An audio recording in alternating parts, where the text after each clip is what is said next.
according to the radio, her name was Rio. Hello there, wee man. Running a bit late. No, I'm trying to sort ferals out. Never mind. What's up, guys and girls? Out of the blooming devil, are you? Sun shining. Semi blue skies. But it's all good. Coffee guys here. Let's get this day rolling, shall we? Fire up that intro.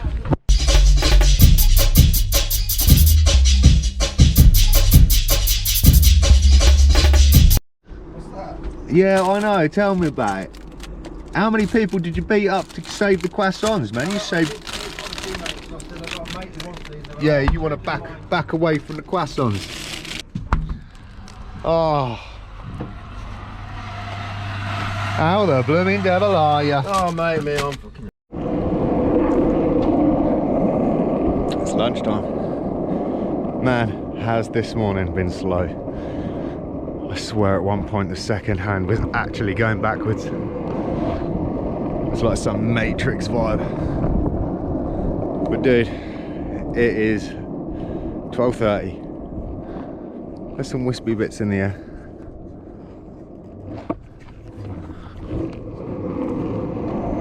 Overall, feels warm on the body.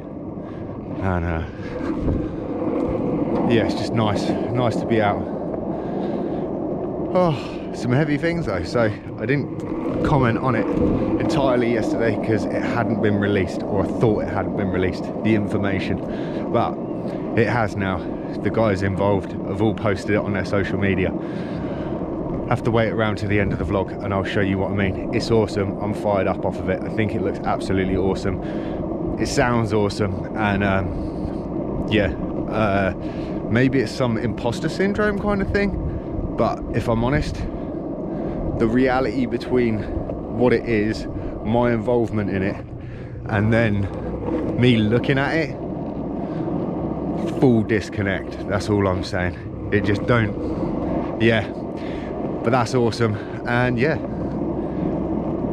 another heavy conversation of topic was provided to me by a good friend of mine, the amazing Hob, who posted something on his daily story yesterday, which was regarding, is love real? Is it actually a real thing? What is your perception of love? And would love, if we are living in like a Matrix kind of simulation, does love exist outside of the simulation?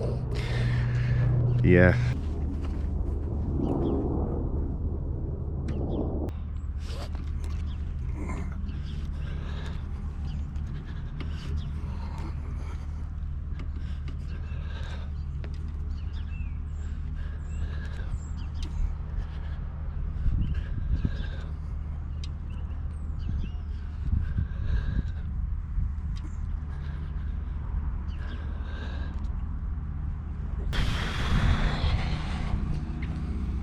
Swear I'm getting weaker by the day. Story time here, boys. Yesterday or 2 days ago, my sister got engaged. Gnarly. So I texted my brothers. Oh yeah, by the way, congratulations, G, if you ever watch this. When you have a kid or something like that, but is love real with other people, or is it just a form of control? Because you see all these old people married for 50, 60 years, or 20 years, whatever, get divorced 3 weeks later, 3 months later, with somebody else. Then I called my dad at the end of the day, and I talked to him about his opinion, and his dad died 2 years ago, and the whole thing came full circle where my dad's 60-something years old, and he's still searching. He was a parent, a successful business person, everything in the world, and he's still searching. So moral of the story is, be a good parent, be good to your kids, and when you get older, just know you're going to be searching forever. It's always a search. When you live in a simulation, it's always a search.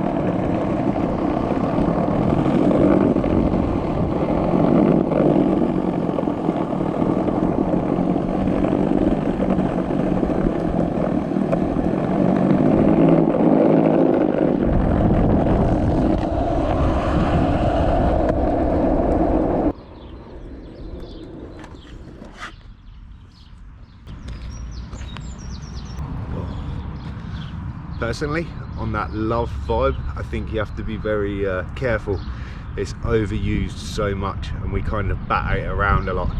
If we're talking about the subject that is like this almost idyllic view of the term, then if I'm honest, it's a bit, I don't know, it's almost very Hollywood. It's too fantasy for me. I do believe though, if you're discussing that term of like parent-child love, I think it just comes better summarized as, are you willing to die for it? Obviously we could love hobbies, we love individuals, and you'll know just as well as me that your love for your parents are probably very different to the love for your siblings, very different for the love for your children. So that in its own right is like such a heavy thought of the concept of that. And if nobody can actually summarize it to a really great definition, then it's kind of awkward as well. When you're talking about this whole Matrix breaking a simulation though, and my point that I made to Hob was, dude, if it is a simulation, then how do we even know what exists outside of it? Our representations of the human body, concept, whatever you want to call it, might not even be that on the outside if there is such a thing as a simulation. We could just be little orbs flowing around in a lot of gas trapped in a jar if we're in a simulation. It was kind of a heavy thought. I wanted to discuss it in the vlog. I wanted to go into a little bit more depth, but without actually showing you the clip, which I might have shown you anyway, but yeah, leaves a whole lot to think about, right?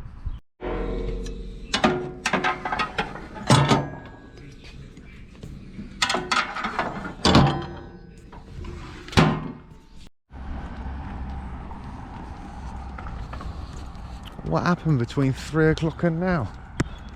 The blue skies disappeared and the cloud rolled on in. Never mind.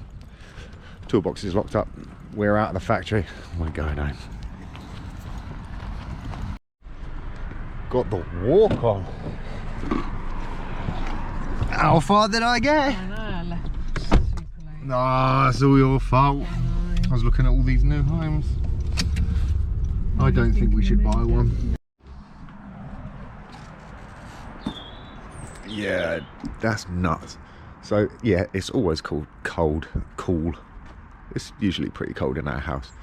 I just stepped out because there was a delivery for Andrea, and seriously, walking out the front door, it was like walking off of a plane or stepping out onto a balcony in a hot place.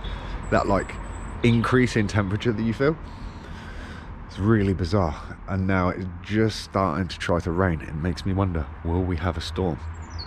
Because it just feels really weird. And Mr. or Mrs. Robin is fully singing their little heart out.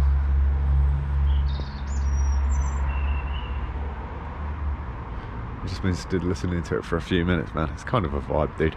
But yeah, so weird coming out of the house and feeling such a step up in temperature.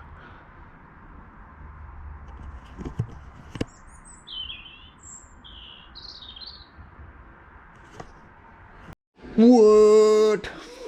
Meter serial number, you might have to get under there might be a silver tag underneath it that tells you something they're close or something such like. So guys and girls, I did say that I would show you this little something at the end of the vlog, and yeah, I'm super buzzing off of it. So if you remember back to the end of last year, done a day in the studio with some friends of mine. They done a little project.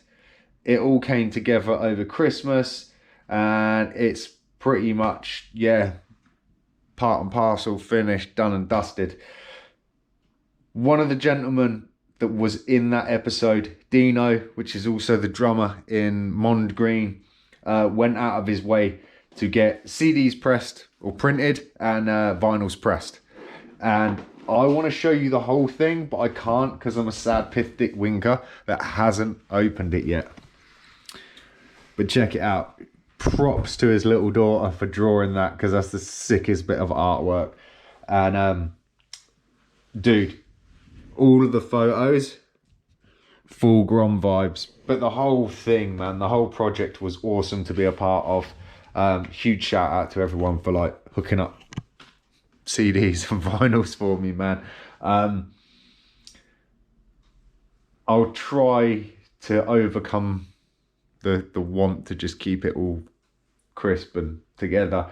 There's like a 12-page booklet, I want to say, and it's just awesome. So I'm absolutely mind boggled with the fact that they're all my photos, but I look at them and I just see them like, I don't know, you've probably been in the same boat as maybe a kid growing up.